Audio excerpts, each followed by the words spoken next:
Hi అందరికీ, నేను బండారి కిరణ్. మీరు చూస్తున్నది BK voice, a common man thoughts. ఇప్పటి వరకు ఎవరైతే మన ఛానల్ని సబ్స్క్రైబ్ చేసుకోలేదో వాళ్ళందరూ సబ్స్క్రైబ్ చేసుకొని ఎంకరేజ్ చేయవలసిందిగా కోరుతున్నా. మీరు ఎంకరేజ్ చేస్తేనే ఇంకొన్ని వీడియోస్ ఎక్కువగా చేయాలనిపిస్తుంది. ఒకవేళ నేను చేసే సబ్జెక్ట్ సరైందా కాదా అనేది కూడా మీరు కామెంట్ రూపంలో తెలియజేయండి. నాకు తెలిసి నేను ఏదైనా కూడా అందరికీ ఉపయోగపడే వీడియో అయితేనే చేద్దామని మీ ముందుకు వస్తా అండి. ఎల్లుండి మున్సిపల్ ఎలక్షన్ జరుగుతున్నాయి కదా. ఇప్పటి వరకు అభ్యర్థులు పోటాపోటీగా వాళ్ళ ప్రచారాలను చాలా గొప్పగా ప్రచారాలు చేసుకున్నారు. రేపు ఒకటే రోజు మిగిలిపోయి ఉన్నది. ఇప్పుడు వాళ్ళ భవిష్యత్తు మొత్తం, వారి అభ్యర్థుల గెలుపు ఓటములు మొత్తం మీ చేతుల్లో ఆధారపడి ఉన్నాయి. దయచేసి ప్రజలారా గమనించండి. ఏ అభ్యర్థి అయితే మీ వార్డు కానీ మీ డివిజన్లో కానీ పోటీ చేస్తున్నారో తన పైన పూర్తిగా అవగాహన మీ అందరిలో ఉన్నదని నేను అనుకుంటున్నా. ఇది ఎందుకు చెప్తున్నా తెలుసా? ఒక డివిజన్లో కానీ ఒక వార్డులో కానీ పోటీ చేయాలనంటే ఇప్పుడు బయట అనుకునే మాట ఏంటంటే తన దగ్గర ఒక 20 లక్షలు 30 లక్షలు ఉంటే తప్ప ఆ వార్డులో కానీ ఆ డివిజన్లో కానీ గెలవలేడు అనే ఒక ప్రచారం జరుగుతుంది. దయచేసి ఈ యొక్క ఆలోచనను శ్రద్ధగా వినండి. ఇది ఎందుకు చెప్తున్నా తెలుసా? ప్రతి అభ్యర్థి కూడా ఇప్పుడు ఎలక్షన్లో నిల్చున్న అభ్యర్థులు పోటాపోటీగా ప్రచారం చేసిళ్ళు, ఒకరిని మించి ఒకరు ప్రచారం చేసిళ్ళు. కానీ ఏ అభ్యర్థి మంచివాడు, ఏ అభ్యర్థి చెడ్డవాడు, ఏ అభ్యర్థి మీద అక్రమ కేసులు ఉన్నాయి, ఏ అభ్యర్థి ఎలాంటి వాడు అనేది అవగాహన మాత్రం పూర్తిగా మీ దగ్గర ఉంటుంది. అభ్యర్థులు వచ్చి మీ దగ్గర అంతంత డబ్బులు ఖర్చు పెడుతున్నారు అని అంటే దాని అర్థం ఏంటిది? ఒక అభ్యర్థి వచ్చి 20 లక్షలు 30 లక్షలు పోటీకి పెట్టి గెలుద్దామని చూస్తున్నప్పుడు తర్వాత గెలిచిన తర్వాత ఆ 20 లక్షలు కానీ 30 లక్షలు కానీ ఎక్కడి నుండి సంపాదించుతాడు? ఆలోచించండి. ఎవరైతే డబ్బులు పెట్టి గెలుద్దామని ఆశతోని ముందుకు వస్తున్నారో అలాంటి వారితో జాగ్రత్తగా ఉండండి. ఎందుకంటే మీకు ఏవైతే గవర్నమెంట్ నుండి ఫలాలు వస్తాయో అవి వారు దారి మళ్లించితేనే సంపాదించుకోగలుగుతారు, గుర్తుపెట్టుకోండి.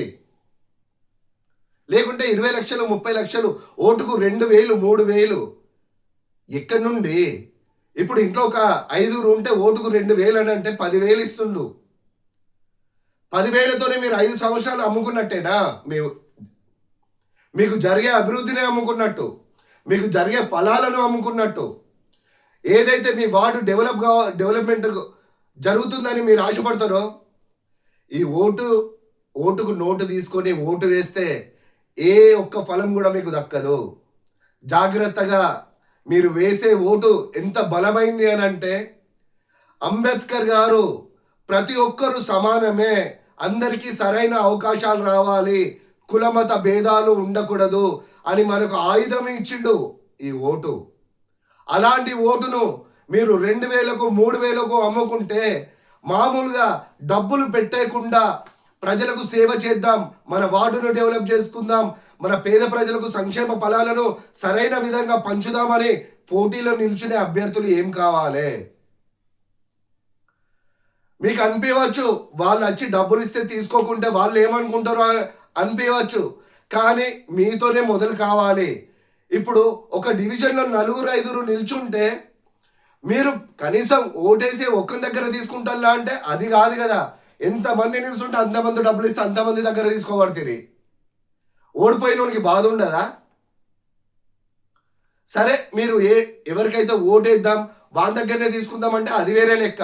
వీడేమనుకుంటాడు, అందరి దగ్గర డబ్బులు తీసుకుంటున్నటోడే. మీరు ఒక్కటి ఆలోచించుల్లి, మీకు ఎవరైతే సేవ చేస్తారని అనిపిస్తుందో, ఎవరైతే మీకు పబ్లిక్లో తిరుక్కుంటూ ఏవైతే ఊరు పైన పూర్తి అవగాహన ఉంటుందో అలాంటి వ్యక్తులను మాత్రమే ఎన్నుకోండి. అంతేగాని ఇలా ఓటుకు 2,000 3,000 ఇచ్చి మీ 5 సంవత్సరాల జీవితాన్ని కొంటానంటే మీరు ఎట్లా ఓటేస్తారు? అనిపించదా కొంచెమన్నా? ఇదేనా మనకు అంబేద్కర్ గారు ఇచ్చింది? కొందరు ఏమనుకుంటారు, అందరూ అంతే, గెలిచిన వాళ్ళు ఎవడైనా గాడికి పోతాడు, అచ్చిన కాడికి తిందాంతి అనుకుంటారు. ఇది కాదు. ఇది ఇట్లనే ఉంటే రానున్న రోజులలో వ్యవస్థ అనేది ఎట్లా తయారవుతుంది అని అంటే, ఎవరి దగ్గరనైతే డబ్బు ఉంటుందో వాడే అధికారంలో ఉంటాడు. గుర్తుంచుకోండి. డబ్బు లేనోడు ఒక్కసారి మీరు డబ్బులు తీసుకొని ఓటేస్తే 5 సంవత్సరాలలో మీకు అడిగే ప్రశ్నించే అర్హతనే కోల్పోతారు. వాడొచ్చి మీ ముందట నిలుస్తుంటే మీరు రుబాబా కుర్చీలో కూర్చునేటట్టు ఉండాలి తప్ప, గెలిచిన తర్వాత సపోజ్ ఒకవేళ మీరు డబ్బులు తీసుకుంటే గెలిచిన అభ్యర్థి మీ ఇంటికి వస్తే మీరు తన ముందు ఇలా చేతులు కట్టుకొని నిలిచిన పొజిషన్ తెచ్చుకోకండి. వాడు ఇచ్చే ఆ 2,000 రూపాయలకు 3,000 రూపాయలకు ఆశపడితే మనం 5 సంవత్సరాలు వాడి కింద తల దించుకొని బతకాలి. తల దించుకొని బతకాల్సిన బ్రతికేనా? ఎందుకు? ఇలాంటి వివక్షలు ఉండద్దనే కదా మనకు అంబేద్కర్ గారు రాజ్యాంగం ద్వారా ఈ ఓటు హక్కును కల్పించిళ్ళు. ఇప్పుడు కొన్ని జరిగే డివిజన్లో కానీ వార్డులలో కానీ కొందరి అభ్యర్థులకు తాము పోటీ చేయాలన్న వార్డులో ఆ రిజర్వేషన్ దక్కక వేరొక చోట రిజర్వేషన్ ఉన్నా కూడా అక్కడికి పోయి పోటీ చేద్దాం, ఎక్కడైతే ఏంది డబ్బు పెట్టి గెలవచ్చు అనే ఆలోచనతో మాత్రమే కొంతమంది మీ ముందుకు వస్తున్నారు. అందరని చెప్పట్లేదు. దయచేసి ఓటర్ మహాశయులు అందరికీ పేరున ఒక్కొక్కరి చొప్పున అడుగుతున్నా, దయచేసి డబ్బు తీసుకోకండి. డబ్బు తీసుకొని ఓటేయడం ద్వారా మీ హక్కును కోల్పోతారు. మీరు బానిసగా బతకాల్సి వస్తుంది. అర్థం చేసుకోండి. ఈ 5 సంవత్సరాలు మీ భవిష్యత్తు ఎలా ఉండాలి, మీ వార్డు ఎలా ఉండాలి అనేది మీ పైనే డిపెండ్ అయి ఉన్నది.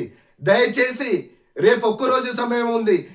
అన్ని పార్టీల వాళ్ళు మీ చుట్టూ తిరుగుతూ అంటారు. ఎవరెవరు వాళ్ళ కొంతమంది చెప్పుదామంటే ఘోరం ఉంటుంది. మన ఇళ్ళల్లో 9:30, 10 అయితే లైట్లు బంద్ చేసుకొని పండుకునేటోళ్ళం. ఈ ఎలక్షన్ ముందు రోజు మాత్రం 12, 1 అయినా కూడా లైట్లు వేసి డోర్లు తీసుకొని ఉంటాళ్ళు. ఇది సరైన పద్ధతి కాదు.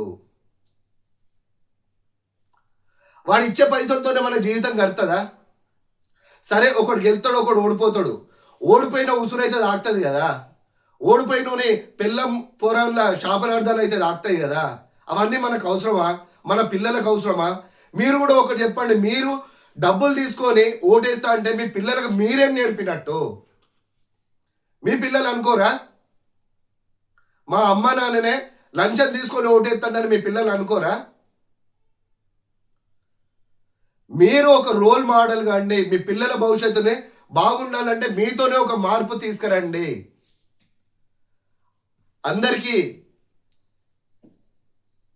ఈ వీడియో ద్వారా ఒకటే చెప్పాలనుకుంటున్నా, దయచేసి మీ ఓటు నమ్ముకోండి. సరైన వ్యక్తిని ఎన్నుకోండి. మీకు సేవ చేసే నాయకుడు ఎలా ఉంటాడో మీకు తెలుసు. కానీ డబ్బుకు అమ్ముడుపోయి మాత్రము మీ వార్డు భవిష్యత్తు కానీ మీకున్న 5 సంవత్సరాల సంక్షేమ పథకాలు కానీ పోగొట్టుకోకండి. అందరికీ నమస్కారం.